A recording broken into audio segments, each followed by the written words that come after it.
Selamat pagi, sahabat yang dikasihi Tuhan. Kita bersuka cita karena damai sejahtera dari Tuhan Yesus mewarnai kehidupan kita semua. Dan saya yakin sukacita itu membawa kita sebagai orang percaya menyambut hari yang baru, khususnya di akhir pekan ini bersama dengan keluarga. Untuk itu, saya mengajak kita bersama-sama bersaat teduh, membaca firman dan merenungkannya. Sebelum kita membaca firman Tuhan dari kitab Lukas pasal 21 ayatnya yang ke-25 sampai ayatnya yang ke-28. Mari kita satu di dalam doa. Hormat kemuliaan-Mu kami naikkan ya Tuhan di pagi yang penuh sukacita ini. Kami masih diberikan kesempatan merasakan kebaikan-Mu. Di saat ini, kami merindukan membaca firman kebenaran-Mu dan merenungkannya. Tolong Tuhan, mampukan kami untuk dapat mengerti dan memahaminya, sehingga firman-Mu tercermin dalam kehidupan kami sebagai anak-anak terang. Ampuni setiap kesalahan yang telah kami perbuat, yang melawan kehendak-Mu, yang menyakiti sesama kami. Amin. Lukas pasal 21 ayatnya yang ke-25 sampai ayatnya yang ke-28. Demikian firman Tuhan. Kedatangan anak manusia perumpamaan tentang pohon ara. Dan akan ada tanda-tanda pada matahari dan bulan dan bintang-bintang, dan di bumi bangsa-bangsa akan takut dan bingung menghadapi deru dan gelora laut. Orang akan mati ketakutan karena kecemasan berhubung dengan segala apa yang menimpa bumi ini, sebab kuasa-kuasa langit akan goncang. Pada waktu itu orang akan melihat Anak Manusia datang dalam awan dengan segala kekuasaan dan kemuliaannya. Apabila semuanya itu mulai terjadi, bangkitlah dan angkatlah mukamu, sebab penyelamatanmu sudah dekat. Terpujilah firman Tuhan bagi kita yang mendengarkan dan menjalankannya dalam kehidupan kita. Sahabat yang dikasihi Tuhan, tema perenungan kita pada pagi hari ini yaitu nubuat kedatangan Anak Manusia. Nubuat adalah sebuah wahyu atau pesan yang disampaikan dalam sebuah tanda-tanda.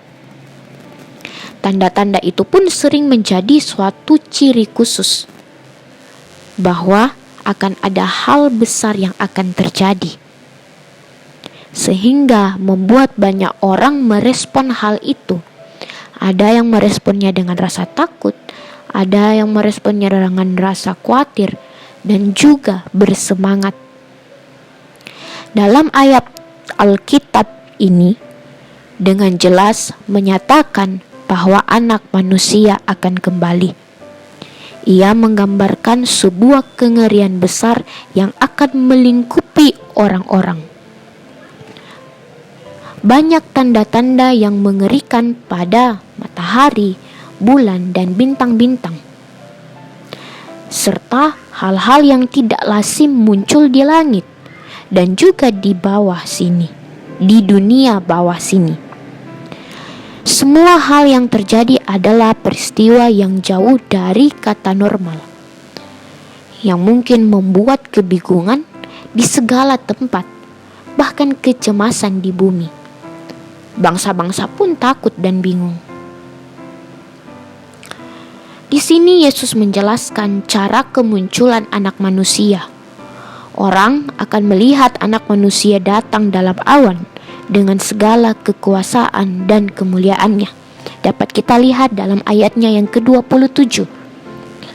Kemunculan Anak Manusia dipandang sebagai kedatangan Anak Manusia dengan segala kekuasaan dan kemuliaan.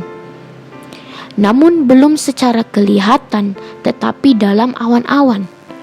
Karena dalam menjalankan penghakiman, awan dan kegelapan akan mengelilinginya. kedatangan Mesias yaitu Yesus Kristus, mereka yang menolak melihatnya datang dalam kuasa murkanya untuk membinasakan mereka. Mereka akan menolaknya menjadi raja atas mereka, akan mendapatinya berkuasa di atas mereka.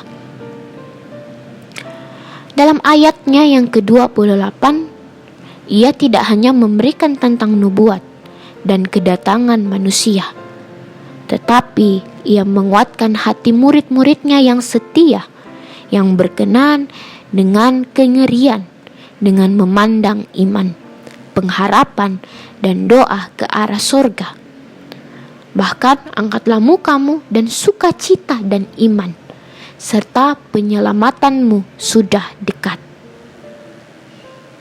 Sahabat yang dikasihi Tuhan, melalui pembacaan saat ini, melihat berbagai bencana yang mengerikan yang akan menimpa umatnya. Tampak tidak ada lagi harapan bagi mereka. Tetapi bukan di situ yang menjadi sebuah akhir dari rencana Tuhan bagi umatnya, khususnya mungkin bagi kita di tengah pandemi saat ini. Rencana Allah bukan suatu tragedi dan kekacauan, tetapi merupakan rencangan Allah adalah damai sejahtera manusia yang terjadi karena hidup dalam persekutuan dengan Dia. Dalam hidup di masa ini ada ketakutan, ada kecemasan, kekhawatiran akan kejadian dalam dunia ini. Banyak hal yang akan menimpa kita. Akan ada banyak persoalan hidup. Namun kita juga berada dalam penantian kedatangan Kristus.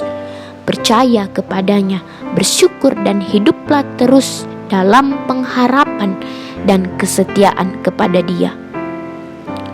Hidup dalam firman Tuhan agar iman tidak luntur dan mati, tetapi meneguhkan dan membangkitkan semangat iman. Tetap teguh pada Kristus sampai akhir hidup ini. Dan kita tahu bahwa Allah murka terhadap dosa. Untuk itu, hidup dan beribadalah dalam kekudusan, hormat, dan takut padanya. Terpujilah nama Tuhan. Amin.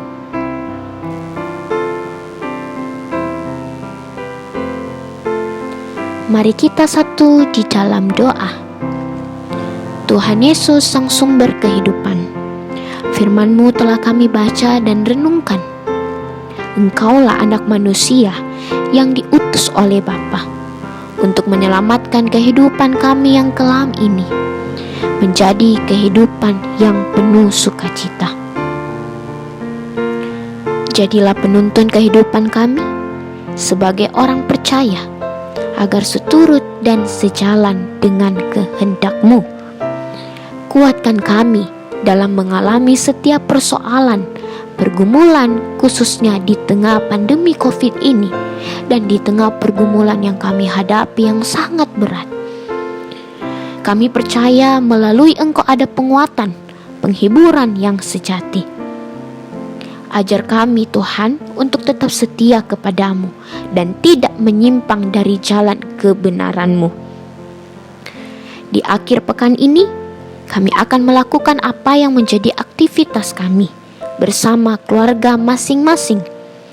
Curahkan berkat dan perlindungan-Mu. Biarlah kami dapat memakai waktu dengan bijaksana dan menaikkan ungkapan syukur kepadamu. Di dalam nama Yesus yang adalah hikmat akan jawaban atas setiap kegelisahan dan harapan orang percaya. Amin. Sahabat seiman yang dikasihi Tuhan, terima kasih karena sudah setia mendengarkan renungan embun pagi. Kiranya Tuhan memberkati kita dan keluarga di akhir pekan ini.